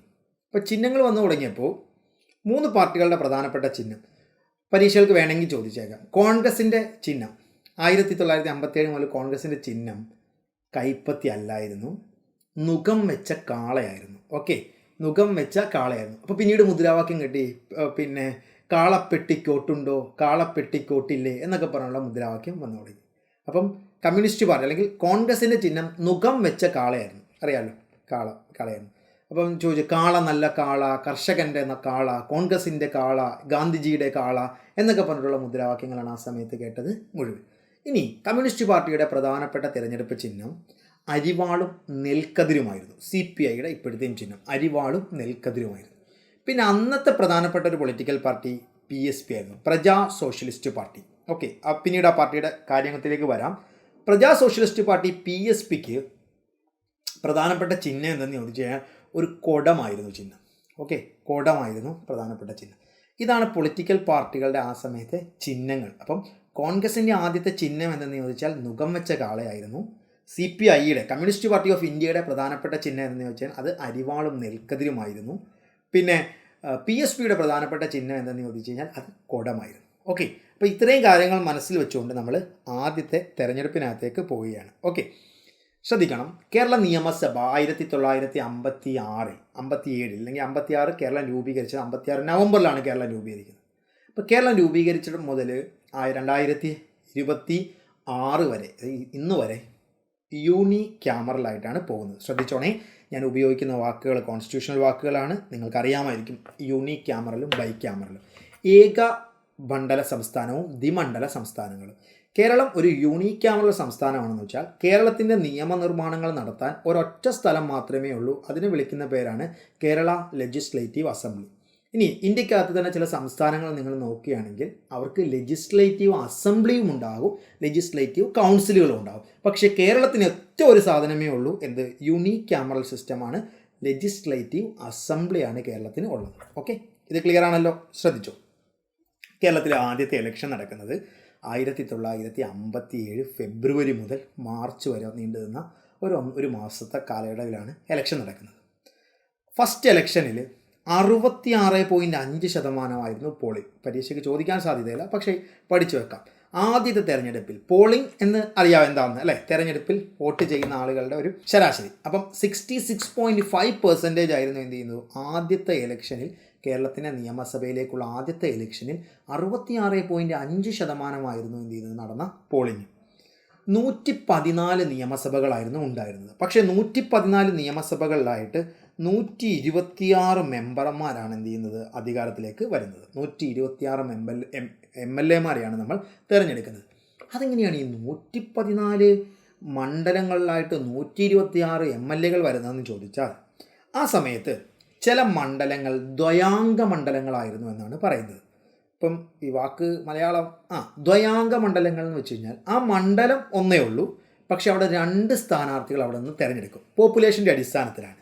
അതായത് ഈ താഴെ കൊടുത്തിരിക്കുന്ന ചില മണ്ഡലങ്ങളുണ്ട്: വർക്കല, തൃക്കടവൂര്, മാവേലിക്കര, കുന്നത്തൂര്, ദേവികുളം, ചാലക്കുടി, വടക്കാഞ്ചേരി, പൊന്നാനി, ചിറ്റൂർ, മഞ്ചേരി, വയനാട്, നീലേശ്വരം. ഇത്രയും സ്ഥലങ്ങൾ. ഒന്ന് വർക്കല, തൃക്കടവൂർ, മാവേലിക്കര, കുന്നത്തൂര്, ദേവികുളം, ചാലക്കുടി, വടക്കാഞ്ചേരി, പൊന്നാനി, ചിറ്റൂർ, മഞ്ചേരി, വയനാട്, നീലേശ്വരം. ഈ മണ്ഡലങ്ങളെല്ലാം ഇവിടുന്ന് നിയമസഭയിലേക്ക് 2 പേരാണ്. അപ്പം നീലേശ്വരത്തെ പ്രതിനിധാനം ചെയ്തു പോയത് 2 പേരാണ്, വർക്കലയെ പ്രതിനിധാനം ചെയ്തു പോയത് 2 പേരാണ്. അങ്ങനെയാണ് ആകെ 126 പേർ തിരഞ്ഞെടുക്കുകയും ഒരാൾ നോമിനേറ്റഡ് മെമ്പറാണ്. അത് ആംഗ്ലോ ഇന്ത്യൻ വിഭാഗത്തിൽ നിന്ന് നോമിനേറ്റ് ചെയ്ത് വന്ന മെമ്പർ. അങ്ങനെ 127 മെമ്പർമാരാണ് എന്ത് ചെയ്യുന്നത് 127 മെമ്പർമാരാണ് കേരളത്തിലെ ആദ്യത്തെ ലെജിസ്ലേറ്റീവ് അസംബ്ലിയിൽ ഉണ്ടായിരുന്നത്. അപ്പം 114 കോൺസ്റ്റിറ്റ്യുവൻസിയിലായിട്ട് 127 മെമ്പർമാരാണ് ആദ്യത്തെ നിയമസഭയിലേക്ക് വന്നത്. നോക്ക്, ആദ്യത്തെ ഇലക്ഷൻ നടക്കുന്നത് 1957 ഫെബ്രുവരി ടു മാർച്ചിലാണ്. 66.5% ഇവിടുത്തെ പോളിംഗ്. 114 മണ്ഡലങ്ങളിലായി 126 മെമ്പർമാരും ഒരു ആംഗ്ലോ ഇന്ത്യൻ പ്രതിനിധിയും അടക്കം 127 മെമ്പർമാരാണ് ഇങ്ങോട്ടേക്ക് വരുന്നത്, ആദ്യത്തെ നിയമസഭയിലേക്ക് വരുന്നത്. ക്ലിയർ ആണല്ലോ? ഇപ്പം 114 എങ്ങനെയാണ് 126 ആയെന്ന് ചോദിച്ചാൽ ചില മണ്ഡലങ്ങൾ ഇപ്പോൾ വർക്കലയിൽ 2 സ്ഥാനാർത്ഥി, അതായത് പോപ്പുലേഷൻ 100,000-ഓളം വോട്ടർമാരുള്ള സ്ഥലങ്ങളിൽ 2 ആളുകളെ അവിടുന്ന് MLA-മാരായി തിരഞ്ഞെടുക്കാം. ഒരാൾ ഷെഡ്യൂൾഡ് കാസ്റ്റ് ആയിരിക്കും. ഓക്കെ, ഒരാൾ ഷെഡ്യൂൾഡ് കാസ്റ്റ് ആയിരിക്കും, ഒരാൾ ജനറൽ സ്ഥാനാർത്ഥിയുമായിരിക്കും. അങ്ങനെയാണ് എന്ത് ചെയ്യുന്നത് വർക്കലയിൽ നിന്ന്, തൃക്കടവൂരിൽ നിന്ന്. നീലേശ്വരം അന്നത്തെ ഗംഭീര മണ്ഡലമാണ്. കാരണം നീലേശ്വരത്ത് നിന്ന് ജയിച്ചു വന്ന ആളാണ് EM ശങ്കരൻ നമ്പൂതിരിപ്പാട് എന്ന EMS. അപ്പോൾ അതുകൊണ്ട് എന്താണ് നീലേശ്വരം അതിഗംഭീര മണ്ഡലങ്ങളാണ്. പിന്നെ ഓരോ മണ്ഡലങ്ങൾക്കും പ്രത്യേകതകളുണ്ട്. എനിവേ 114 മണ്ഡലങ്ങളിലായിട്ട് 126 പേരും ഒരു ആംഗ്ലോ ഇന്ത്യനും അടക്കം 127 മെമ്പർമാരാണ് ആദ്യത്തെ നിയമസഭയിലേക്ക് വരുന്നത്. അപ്പോൾ നോക്കിയാൽ 127 മെമ്പർമാരാണ് എന്ത് ചെയ്യുന്നത് അധികാരത്തിനകത്തേക്ക് വരുന്നത്. ഇതാണ് 127 മെമ്പർമാർ. 60 MLA-മാർ CPIയുടെ MLA-മാരായിരുന്നു. ശ്രദ്ധിച്ചോണേ, 127ൻ്റെ പകുതിയെങ്കിലും വേണം ഭരിക്കാൻ, അല്ലേ? 126ൻ്റെ പകുതിയെങ്കിലും വേണം. അങ്ങനെ നോക്കുകയാണെങ്കിൽ ഏതാണ്ട് 64 MLA-മാരെങ്കിലും വേണം ഭരിക്കാൻ. പക്ഷേ ഭരിച്ച കമ്മ്യൂണിസ്റ്റ് പാർട്ടി ഓഫ് ഇന്ത്യക്ക് കിട്ടിയത് വെറും 60 സീറ്റാണ്. ഈ 60 സീറ്റ് കൊണ്ട് അവർക്ക് ഭരിക്കാൻ പറ്റുമോ? 60 സീറ്റ് കൊണ്ട് അവർക്ക് ഭരിക്കാൻ ബുദ്ധിമുട്ടായിരിക്കും. പകരം 5 സ്വതന്ത്രന്മാർ അവരെ എന്ത് ചെയ്തു? പിന്തുണച്ചു. സ്വതന്ത്രന്മാരായി ജയിച്ച 5 പേർ അവരെ പിന്തുണച്ചു. അതിലൊരാൾ പിന്നീട് കമ്മ്യൂണിസ്റ്റ് പാർട്ടി ആവുകയും ചെയ്തു. അങ്ങനെ വിജയിച്ചു വന്ന 5 സ്വതന്ത്രന്മാർ അവരെ എന്ത് ചെയ്തു? പിന്തുണച്ചു. അതിൽ 3 പേര് പിന്നീട് മന്ത്രിയായി. ഓക്കെ, അതൊക്കെ ആരൊക്കെയാണെന്ന് നമുക്ക് പറയാം. 5 CPIയുടെ ഇൻഡിപെൻഡൻറ്റ് കാൻഡിഡേറ്റ്സ് ജയിച്ചു. ഒന്ന് VR കൃഷ്ണയ്യർ. ഞാൻ പറയാതെ തന്നെ നിങ്ങൾക്കറിയാം, ഇന്ത്യക്കകത്തെ അതിഗംഭീരനായ അല്ലെങ്കിൽ അത്ര തലപ്പൊക്കമുണ്ടായിരുന്ന ഹൈക്കോടതി ജഡ്ജിയും ഒക്കെ ആയി വന്ന VR കൃഷ്ണയ്യറാണ് തലശ്ശേരിയിൽ നിന്ന് ജയിച്ച ഒരു സ്വതന്ത്രൻ. ഓക്കെ. 2 ജോസഫ് മുണ്ടശ്ശേരി കൊഴിഞ്ഞ ഇലകൾ എന്ന് പറയുന്ന സ്വന്തം ആത്മകഥ എഴുതിയ കേരളത്തിലെ ആദ്യത്തെ വിദ്യാഭ്യാസ മന്ത്രിയായിരുന്ന ജോസഫ് മുണ്ടശ്ശേരി വിദ്യാഭ്യാസ മന്ത്രി എന്നതിനേക്കാൾ ഉപരി നിങ്ങൾ കൊഴിഞ്ഞ ഇലകൾ പുസ്തകം വായിച്ചിട്ടുണ്ട് എങ്കിൽ, അദ്ദേഹത്തിൻ്റെ ആത്മകഥ വായിച്ചിട്ടുണ്ടെങ്കിൽ നിങ്ങൾക്ക് മനസ്സിലാകും, അദ്ദേഹം സാഹിത്യപരമായി, അതായത് പഴയ തൃശ്ശൂർ സെൻറ് തോമസ് കോളേജിലെ അധ്യാപകനാണ്, മലയാളം അധ്യാപകനാണ്. ആരുമായിട്ടാണ് പിന്നെ വഴക്കിടുന്നതെന്നറിയാം? മലയാളത്തിലെ വലിയ എഴുത്തുകാരനായിരുന്ന ഭാരതപര്യടനമൊക്കെ എഴുതിയ കുട്ടിക്കൃഷ്ണന്മാരാരുമായിട്ടും അങ്ങോട്ടും ഇങ്ങോട്ടും എന്ത് ചെയ്യുക, സാഹിത്യപരമായിട്ടുള്ള നിരൂപണങ്ങൾ എഴുതി വളരെ ഫേമസ് ആകുകയും അത്രമാത്രം ഈ മേഖലയിൽ പ്രഗത്ഭനാവുകയും ചെയ്ത ജോസഫ് മുണ്ടശ്ശേരി CPI സ്വതന്ത്രനായി ജയിച്ച് അധികാരത്തിനകത്തേക്ക് വന്നു. മണലൂരിൽ നിന്ന്, തൃശ്ശൂരിലെ മണലൂരിൽ നിന്ന്. ഡോക്ടർ AR മേനോൻ ജയിച്ചു വന്നത് തൃശ്ശൂരിൽ നിന്നിട്ടാണ്. ഡോക്ടർ AR മേനോന് അന്ന് തൃശ്ശൂരിൽ നിന്ന് ഡോക്ടർ AR മേനോൻ ജയിച്ചു വന്നതിനകത്ത് അന്ന് 1957 വലിയ പ്രത്യേകതയൊന്നുമില്ലായിരുന്നു. പക്ഷേ ഇപ്പോൾ നല്ല പ്രത്യേകതയുണ്ട്. കാരണം AR മേനോൻ തോൽപ്പിച്ചത് ആരെയാണെന്ന് ചോദിച്ചു കഴിഞ്ഞാൽ കേരളത്തിൽ അറിയപ്പെട്ടിരുന്ന മുഖ്യമന്ത്രിയായിരുന്ന K കരുണാകരനെ തോൽപ്പിച്ചുകൊണ്ടിട്ടാണ് ആദ്യത്തെ നിയമസഭയിൽ ഡോക്ടർ AR മേനോൻ ജയിച്ചു വരുന്നത്. ഡോക്ടർ AR മേനോൻ, പിന്നെ ഗുരുവായൂരിൽ നിന്ന് ജയിച്ച KV കോരു, ചെങ്ങളത്ത് രാമകൃഷ്ണപിള്ള, അതായത് ഹരിപ്പാട് നിന്ന് ജയിച്ച ചെങ്ങളത്ത് പിന്നെ രാമകൃഷ്ണപിള്ള, ഇങ്ങനെ പറയുന്ന 5 സ്വതന്ത്രന്മാർ കൂടി ജയിച്ചു വന്നവർ CPIയെ പിന്തുണച്ചു. അങ്ങനെ വന്നപ്പോൾ CPIയുടെ ടോട്ടൽ സ്ട്രെങ്ത് എത്രയായി? 60 സ്ട്രെങ്ത് 65 മാറി. അങ്ങനെയായപ്പോൾ CPIക്ക് കേവല ഭൂരിപക്ഷം കിട്ടി, അവർ ഭരിക്കാൻ തീരുമാനിച്ചു. ഇതാണ് എന്ത് ചെയ്യുന്നത് ആദ്യത്തെ നിയമം. അതായത് 2 സീറ്റിൻ്റെ ഭൂരിപക്ഷത്തിലാണ് കമ്മ്യൂണിസ്റ്റ് പാർട്ടി ഓഫ് ഇന്ത്യ ആദ്യത്തെ ഗവൺമെൻറ് ആദ്യം കേവല ഭൂരിപക്ഷത്തിലേക്ക് എത്തുന്നത് സ്വതന്ത്രന്മാരുടെ കൂടെ പിന്തുണ. അതായത് അത്ര ടൈറ്റ് മത്സരമായിരുന്നു. പിന്നെ എല്ലാവരും പറഞ്ഞു ബാലറ്റ് പേപ്പറിൽ കൂടി അധികാരത്തിൽ വരുന്ന ആദ്യ സർക്കാർ. അങ്ങനത്തെ ഒരു സാധനം ഇല്ലെന്ന് EMSൻ്റെ പുസ്തകത്തിൽ പറഞ്ഞിട്ടുണ്ട്. അത് ഇതിന് മുമ്പ് വേറൊരു രാജ്യത്ത് അധികാരത്തിൽ വന്നിട്ടുണ്ട്. കേരളത്തിലാണ് എന്ത് ചെയ്യുന്നത്, EMS ഗവൺമെൻറ് ബാലറ്റ് പേപ്പറിൽ കൂടിയിട്ടാണ് അധികാരത്തിലേക്ക് വരുന്നത്. പക്ഷേ ആദ്യത്തെ സർക്കാരല്ല, ലോകത്തെ ആദ്യത്തെ സർക്കാരല്ല എന്ന് EMSൻ്റെ ഒരു പുസ്തകത്തിനകത്ത് അതിനെപ്പറ്റി പറയുകയും ചെയ്തിട്ടുണ്ട്. അപ്പോൾ അതുകൊണ്ടിട്ട് അങ്ങനത്തുള്ളൊരു വാദം നമ്മൾ മാറ്റിവെക്കുകയാണ്. പിന്നെ EMS കമ്മ്യൂണിസ്റ്റ് പാർട്ടി ജയിക്കാനുണ്ടായ സാഹചര്യം എന്തെന്ന് ചോദിച്ചു കഴിഞ്ഞാൽ, സാഹചര്യങ്ങൾ കമ്മ്യൂണിസ്റ്റ് പാർട്ടിയുടെ നേതാക്കന്മാർ നമ്മൾ നോക്കിക്കഴിഞ്ഞാൽ P കൃഷ്ണപിള്ള പോലെയുള്ള EMSനെ പോലെയുള്ള നേതാക്കന്മാർ, AKJ പോലുള്ളൊക്കെ നേതാക്കന്മാരൊക്കെ എന്ത് ചെയ്തു, ജനങ്ങൾക്കിടയിൽ അത്രമാത്രം സ്വീകാര്യരായിരുന്നു. അതായത് ജനങ്ങൾ ജന്മികളുടെ ചൂഷണത്തിന് ശക്തമായി വിധേയമാകുന്ന ഒരു ഘട്ടമായിരുന്നു. അപ്പോൾ ജന്മിമാരുടെ ചൂഷണത്തിന് വിധേയരാകുന്ന ജനങ്ങളുടെ ഇടയിലേക്ക് ഇവർ ചെല്ലുകയും ആ പ്രദേശങ്ങളിൽ എന്ത് ചെയ്യുക, രാഷ്ട്രീയ പ്രവർത്തനം നടത്തുകയും അവിടുത്തെ ജനങ്ങളെ ചേർത്ത് പിടിക്കുകയും ചെയ്യുന്നൊരു സമീപനമായിരുന്നു. അപ്പോൾ അങ്ങനെ വന്നപ്പോൾ ജനങ്ങൾക്ക് കൂടുതൽ വിശ്വാസം സർക്കാരിനോട്, അല്ലെങ്കിൽ ഈ വിഭാഗം തൊഴിലാളി നേതാക്കന്മാരോട് ഉണ്ടായി. അങ്ങനെ തൊഴിലാളികളാണ് എന്ത് ചെയ്യുന്നത്, ഈ സർക്കാരിനെ താങ്ങി നിർത്തിയിരുന്നത്. പിന്നെ ഇതിൻ്റെ പലതരത്തിലുള്ള നാടകങ്ങൾ, ഇപ്പോൾ KPSC, ഞാൻ കായംകുളം പ്രദേശത്തുകാരാണ്, ഞാൻ കായംകുളത്തുകാരനാണ്. അപ്പോൾ അതുകൊണ്ട് പറഞ്ഞാൽ KPSC പോലെയുള്ള നാടക സമിതികൾ, KPSCയിൽ എഴുതി അവതരിപ്പിച്ച തോപ്പിൽ ബാസിയൊക്കെ എഴുതി അവതരിപ്പിച്ച കാമ്പിശ്ശേരിയുടെ നാടകങ്ങൾ, ഈ നാടകങ്ങൾ ജനങ്ങളെ അത്രമാത്രം ഇൻഫ്ലുവൻസ് ചെയ്തു. ഇപ്പം നിങ്ങൾ എന്നെ കമ്മ്യൂണിസ്റ്റാക്കി പോലെയുള്ള പാട്ടവാക്കി പോലെയുള്ള നാടകങ്ങൾ എന്ത് ചെയ്യുന്നു, ജനങ്ങൾ അത്രമാത്രം എരച്ചു വന്ന് കാണുകയും ആ നാടകങ്ങൾ ജനങ്ങളെ ഇൻഫ്ലുവൻസ് ചെയ്യുകയും അങ്ങനത്തെ ഒരു വേവും കൂടിയിട്ട് ഉണ്ടായിരുന്നു. ഈ 2 വേവുകളും പിന്നെ ജന്മിമാരുടെ നിരന്തരമായ ചൂഷണത്തിനെതിരെ എന്ത് ചെയ്യുന്നു, സർക്കാരുകൾക്കെതിരെ ജനങ്ങൾ സംഘടിക്കാൻ തീരുമാനിക്കുക. അങ്ങനെയാണ് അവരൊരു കമ്മ്യൂണിസ്റ്റ് സർക്കാരിനെ അധികാരത്തിനകത്തേക്ക് കൊണ്ടുവരുന്നത്. അപ്പം ചരിത്രത്തിലെന്തൊക്കെ വരികയാണെങ്കിൽ ആകെ 127 സീറ്റുകൾ. 127-നകത്ത് ഒന്ന് എന്താണ്, ആംഗ്ലോ ഇന്ത്യനാണ്, അത് വിട്ടേക്കാം. 126 സീറ്റുകളിൽ 60 കമ്മ്യൂണിസ്റ്റ് പാർട്ടി മെമ്പർമാർ CPIക്കാർ ജയിച്ചു. പിന്നെ 5 കമ്മ്യൂണിസ്റ്റ് സ്വതന്ത്രനും കൂടി ജയിച്ചു വന്ന 5 കമ്മ്യൂണിസ്റ്റ് സ്വതന്ത്രന്മാരിൽ ഒരാൾ VR കൃഷ്ണയ്യരാണ്, തലശ്ശേരിയിൽ നിന്ന് ജയിച്ചത്. അദ്ദേഹം പിന്നീട് ആരായി മാറി, അത് മുമ്പിലേക്ക് പോകുമ്പോൾ പറയാം, ലോ മിനിസ്റ്ററായി മാറി. രണ്ടാമത് വന്നത് മണലൂരിൽ നിന്ന് ജയിച്ചു വന്ന ജോസഫ് മുണ്ടശ്ശേരിയാണ്. ജോസഫ് മുണ്ടശ്ശേരി പിന്നീട് കമ്മ്യൂണിസ്റ്റ് പാർട്ടിയിൽ അംഗത്വം എടുത്തു, കമ്മ്യൂണിസ്റ്റ് പാർട്ടി ആവുകയും ചെയ്തിട്ടുണ്ട്. സോ മണലൂരിൽ നിന്ന് ജയിച്ച ജോസഫ് മുണ്ടശ്ശേരി അദ്ദേഹം എഡ്യൂക്കേഷനകത്തേക്ക് വന്നു.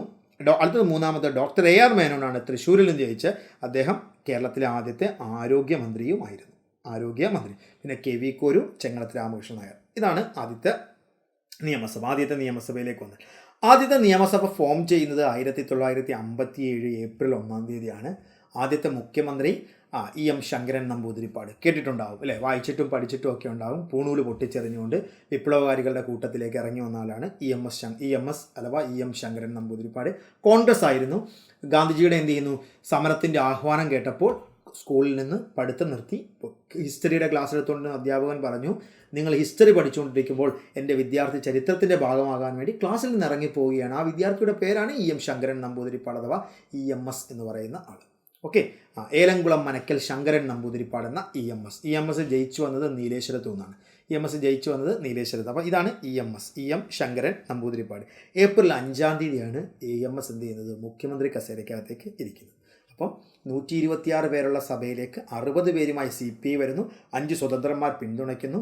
VR കൃഷ്ണയ്യർ, AR മേനോന്, ജോസഫ് മുണ്ടശ്ശേരി, KV കോരു, ചെങ്ങളത്ത് രാമചന്ദ്രൻ, രാമകൃഷ്ണപിള്ള, ഇങ്ങനെ പറയുന്ന 5 പേരുടെ പിന്തുണയോട് കൂടി ചേർന്ന് അവരെന്ത് ചെയ്യുന്നു, ഒരു അലയൻസ് അല്ലെങ്കിൽ അവരെന്ത് ചെയ്യുന്നു, കേവല ഭൂരിപക്ഷത്തിലെത്തുന്നു, അവർ അധികാരത്തിനകത്തേക്ക് വരുന്നു. EMS മുഖ്യമന്ത്രിയാവുകയും ചെയ്യുന്നു. ശ്രദ്ധിച്ചോണേ. ഇനി നമ്മുടെ ക്ലാസ്സിനകത്ത് നോക്ക്, ഞാൻ കുറേ സ്ലൈഡ് കാണിക്കുന്നു, സ്ലൈഡ് നിങ്ങൾ വായിക്കുന്നു, ഞാൻ കുറേ ക്ലാസ് എടുക്കുന്നു. അതിനപ്പുറത്ത് ഞാനിതൊരു ഫോട്ടോ കാണിക്കുകയാണ്. ഇദ്ദേഹത്തിൻ്റെ പേര് B.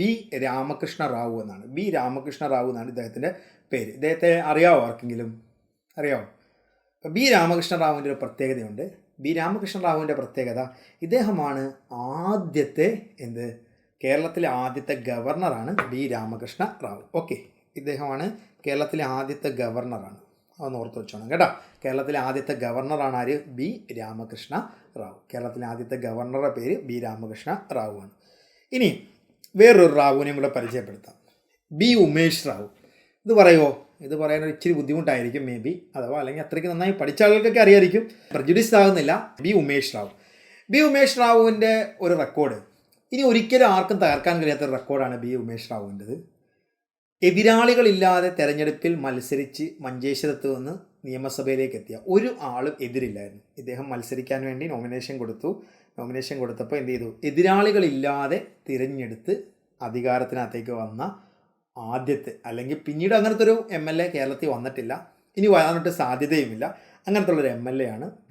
ഉമേഷ് റാവു. ഇദ്ദേഹം വന്നത് മഞ്ചേശ്വരത്ത് നിന്നാണ് ഇദ്ദേഹം വന്നത്. ഇദ്ദേഹത്തിൻ്റെ പ്രത്യേകത എന്ത് ചെയ്യുന്നു, എതിരാളികളില്ലാതെ തിരഞ്ഞെടുത്ത് അധികാരത്തിലേക്ക് വന്ന MLA ആണ് B. ഉമേഷ് റാവു. B. ഉമേഷ് റാവു. അപ്പോൾ ഓർക്കുമല്ലോ, B. ഉമേഷ് റാവു. അപ്പം ആദ്യം നമ്മൾ കാണിച്ച ഫോട്ടോ B. രാമകൃഷ്ണ റാവുവിൻ്റെയാണ്. രാമകൃഷ്ണ റാവുവിൻ്റെ പ്രത്യേകത കേരളത്തിലെ ആദ്യത്തെ ഗവർണറാണ്. അടുത്തവരാണ് B. ഉമേഷ് റാവു ആണ്. ഉമേഷ് റാവു മഞ്ചേശ്വരത്ത് നിന്ന് വന്ന MLA ആണ്. അദ്ദേഹം നിയമസഭയിൽ മത്സരിക്കുമ്പോൾ അദ്ദേഹത്തിന് എന്തില്ലായിരുന്നു, എതിർ സ്ഥാനാർത്ഥികൾ ഇല്ലായിരുന്നു. അപ്പോൾ എതിരില്ലാതെ തിരഞ്ഞെടുത്ത MLA ആണ് B. ഉമേഷ് റാവു. അതൊന്ന് പഠിച്ചു വെച്ചിരിക്കണം, ചരിത്രത്തിൻ്റെ ഭാഗമാണ്. ഇനി ഒരാളെ കൂടെ കാണിക്കാം. ഇതാണ് WH ഡിക്രൂസ്. WH ഡിക്രൂസിൻ്റെ പ്രത്യേകത ഫസ്റ്റ് ആംഗ്ലോ ഇന്ത്യൻ മെമ്പറാണ്. ഫസ്റ്റ് ആംഗ്ലോ ഇന്ത്യൻ മെമ്പറാണ് ആര്? WH ഡിക്രൂസ്. WH ഡിക്രൂസിൻ്റെ പ്രത്യേകത, ഇദ്ദേഹം കേരളത്തിലെ ആദ്യത്തെ ആംഗ്ലോ ഇന്ത്യൻ മെമ്പറാണ് WH ഡിക്രൂസ്. ഓക്കെ, അതും ഒന്ന് ഓർത്ത് വെച്ചിരിക്കണം, WH ഡിക്രൂസ്. അടുത്തത്, ഇത് കേരളത്തിലെ മുകളിൽ പ്രോടൈം സ്പീക്കർ എന്ന് എഴുതിയതുകൊണ്ട് നിങ്ങൾക്ക് മനസ്സിലാകും പ്രോടൈം സ്പീക്കറായിരുന്നു അല്ലേ.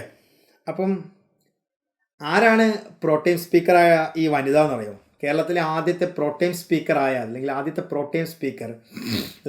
പ്രോടൈം സ്പീക്കറായ വനിത ആർക്കെങ്കിലും പറയാൻ സാധിക്കുമോ? ക്ലൂ തന്നാൽ ഇങ്ങനെയാണ്, ദേവികുളത്തു നിന്ന് ജയിച്ചു വന്ന ആളാണ് ആദ്യത്തെ പ്രോടൈം സ്പീക്കർ. അഥവാ ഇവരുടെ പേരാണ്, അഥവാ ആദ്യത്തെ കേരളത്തിലെ പ്രോടൈം സ്പീക്കറാണ് റോസമ്മ പുന്നൂസ്. ഓക്കെ, അപ്പം അഥവാ ഇതും കൂടി മനസ്സിലാക്കണം, കേരളത്തിലെ ആദ്യത്തെ MLA ആര് എന്ന് ചോദിച്ചാൽ അത് ആരാണ്? റോസമ്മ പുന്നൂസ് ആണ്. കാരണം B. ഉമേഷ് റാവു അഥവാ ഗവർണർ ആദ്യം സത്യപ്രതിജ്ഞ ചെയ്യിപ്പിക്കുന്നത് റോസമ്മ പുന്നൂസിനെയാണ്. എന്നിട്ട് റോസമ്മ പുന്നൂസിനെ പ്രോടൈം സ്പീക്കറുടെ കസേരയിലേക്ക് ഇരുത്തുകയാണ് ചെയ്തത്. അങ്ങനെ നോക്കുകയാണെങ്കിൽ കേരളത്തിലെ ഔദ്യോഗികമായി കേരള നിയമസഭയുടെ ആദ്യത്തെ MLA ദേവികുളത്തു നിന്ന് വന്നിട്ടുള്ള റോസമ്മ പുന്നൂസാണ്. ഓക്കെ, റോസമ്മ പുന്നൂസാണ് pro time speaker. The first pro time speaker of Kerala Rosamma Punnoose. Okay, the first MLA of Kerala Rosamma Punnoose. Okay, clear? അപ്പോൾ നോക്ക്, the first governor B. Umesh Rao, B. Ramakrishna Rao. The unopposed member MLA B. Umesh Rao. The first Anglo-Indian member the WH D'Cruz. The first pro-time speaker of the Kerala Legislative Assembly ആര്? റോസമ്മ പുന്നൂസ്. ഇനി റോസമ്മ പുന്നൂസ് പിന്നെ പേര് പറഞ്ഞതുകൊണ്ട് റോസമ്മ പുന്നൂസുമായി ബന്ധപ്പെട്ട ഒരു ചരിത്രവും കൂടി പറഞ്ഞ് പോവാം. കേരളത്തിലെ ആദ്യത്തെ ഉപതിരഞ്ഞെടുപ്പ് നടക്കുന്നത് ദേവികുളത്താണ്. ഓക്കെ, കേരളത്തിലെ ആദ്യത്തെ ഉപതിരഞ്ഞെടുപ്പ് നടക്കുന്നതും റോസമ്മ പുന്നൂസിന് വേണ്ടിയിട്ടാണ് 1958. ഓക്കെ, കാരണം Rosamma Punnoose Communist Party of India CPIയുടെ സ്ഥാനാർത്ഥിയാണ്. അപ്പം റോസമ്മ പൊന്നൂസിനെതിരെ മത്സരിച്ച ആളുടെ പേര് BR നായർ എന്നാണ്. Okay, BR Nair. BR Nair nomination തള്ളിപ്പോയിരുന്നു തെരഞ്ഞെടുപ്പിന് കൊടുത്തപ്പോൾ. BR നായർ ഇവിടെ ആരെ സമീപിച്ചു? കോടതിയെ സമീപിച്ചു. കോടതി അതൊക്കെ പരിശോധിച്ച് വിധിയൊക്കെ വന്നപ്പോൾ അവസാനം എന്ത് ചെയ്തു? BR നായരുടെ നോമിനേഷൻ അംഗീകരിച്ചു. അങ്ങനെ അവിടെ ഉപതെരഞ്ഞെടുപ്പ് വേണമെന്ന് പറഞ്ഞു. ക്രമക്കേടുണ്ട്, ഉപതെരഞ്ഞെടുപ്പ് വേണമെന്ന് പറഞ്ഞു. അങ്ങനെയാണ് 1958 ദേവികുളം വീണ്ടും ഒരു തിരഞ്ഞെടുപ്പിന് കളമൊരുങ്ങുന്നത്. അപ്പോൾ ദേവികുളത്തിൻ്റെ അന്നത്തെ MLA ആര്? റോസമ്മ പൊന്നൂസാണ്. റോസമ്മ പൊന്നൂസ് മത്സരിക്കുന്നു. പൊന്നൂസ് മത്സരിക്കുന്നു, BR നായരുമായി മത്സരിക്കുന്നു. ഏതാണ്ട് ആദ്യം കിട്ടിയതിനേക്കാൾ കൂടുതൽ 7,000 വോട്ടുകളുടെ ഭൂരിപക്ഷത്തിൽ റോസമ്മ പൊന്നൂസ് വീണ്ടും ജയിക്കുന്നു, വീണ്ടും നിയമസഭയിലേക്ക് വരികയും ചെയ്യുന്നു. അപ്പോൾ കേരളത്തിലെ ആദ്യത്തെ MLA കേരള നിയമസഭയിൽ നിന്ന് ആദ്യത്തെ ഉപതെരഞ്ഞെടുപ്പ് നേരിടുകയും ആദ്യമായി രാജിവെക്കുകയും ചെയ്ത MLA കൂടിയിട്ടാണ് റോസമ്മ പൊന്നൂസ്. ആദ്യത്തെ MLA ആണ് റോസമ്മ പൊന്നൂസ്. കാരണം റോസമ്മ പൊന്നൂസിനെയാണ് ആദ്യം ഗവർണർ സത്യവാചകം ചെയ്യും. കാരണം പ്രോട്ടേം സ്പീക്കർ ആണല്ലോ. അങ്ങനെ പ്രോട്ടേം സ്പീക്കർ ആക്കുകയും ആദ്യമായി രാജിവെക്കുകയും ആദ്യത്തെ ഉപതെരഞ്ഞെടുപ്പിനെ നേരിടുകയും ഉപതെരഞ്ഞെടുപ്പിൽ കൂടി ജയിച്ചു വരികയും ചെയ്ത MLA ആണ് റോസമ്മ പൊന്നൂസ്. അത്രമാത്രം ചരിത്രമുണ്ട് റോസമ്മ പൊന്നൂസിന്. പിന്നെ ആ തെരഞ്ഞെടുപ്പ് 58 ദേവികുളത്തെ തെരഞ്ഞെടുപ്പിലെ പ്രത്യേകത, ആ തെരഞ്ഞെടുപ്പിന് റോസമ്മ പൊന്നൂസിൻ്റെ പ്രചരണത്തിന് കുറേ സ്റ്റാർ ആളുകൾ വന്നു. അന്ന് തമിഴ്നാട്ടിൽ നിന്ന് ജ്ഞാനദേശികൻ എന്ന് പറയുന്ന ഒരു കൊച്ചു പയ്യൻ വന്ന് കുറച്ച് വിപ്ലവ ഗാനങ്ങൾ പാടി ജനങ്ങളെ ആവേശം കൊള്ളിക്കുകയും ആ ആവേശങ്ങളൊക്കെ അവർക്ക് വോട്ടാകുകയും ചെയ്തു. ജ്ഞാനദേശികൻ എന്ന് വിളിപ്പേരുണ്ടായിരുന്ന ആ ബാലനാണ് പിന്നീട് ഇളയരാജ എന്ന് പറയുന്ന പേരിൽ ലോകത്തെ, അല്ലെങ്കിൽ ഇന്ത്യയെ എന്ന് പറയുന്നില്ല, ലോകത്തെ തന്നെ വിസ്മയിപ്പിച്ച സംഗീത സംവിധായകൻ ഇളയരാജയും പിന്നെ MG രാമേന്ദ്രൻ, MGR, ഇവർ രണ്ടുപേരുമായിരുന്നു. കാരണം ദേവികുളം നിൽക്കുന്നത് കേരള തമിഴ്നാട് ബോർഡറിലാണ്, ഇടുക്കിയിലാണ്, അറിയാമല്ലോ. അപ്പം ആ പ്രദേശത്തേക്ക് തെരഞ്ഞെടുപ്പിന് വേണ്ടി വന്ന ഇവർ രണ്ടുപേരുമായിരുന്നു. അങ്ങനെയാണ് റോസമ്മ പൊന്നൂസ് എന്ത് ചെയ്യുന്ന തെരഞ്ഞെടുപ്പിൽ ജയിക്കുന്നത്. ഇതുമായി ബന്ധപ്പെട്ട് പറയുന്ന കുറച്ച് കഥകളാണേ. അങ്ങനെയാണ് റോസമ്മ പൊന്നൂസ് 1958 ഉപതെരഞ്ഞെടുപ്പിന് നേരിടുകയും ഉപതെരഞ്ഞെടുപ്പിൽ കൂടി ജയിച്ച് വീണ്ടും എവിടേക്ക് വരികയും ചെയ്യുന്നത്? നിയമസഭയിലേക്ക് വരികയും ചെയ്യുന്നത്. അപ്പോൾ ഇതാണ് റോസമ്മ പൊന്നൂസ്. 1958 റോസമ്മ പൊന്നൂസിൻ്റെ ഉപതെരഞ്ഞെടുപ്പ് നടക്കുന്നത്. BR നായരെയാണ് അവർ തോൽപ്പിക്കുന്നത്. അപ്പോൾ ഇതാണ് the first pro tem speaker. Okay.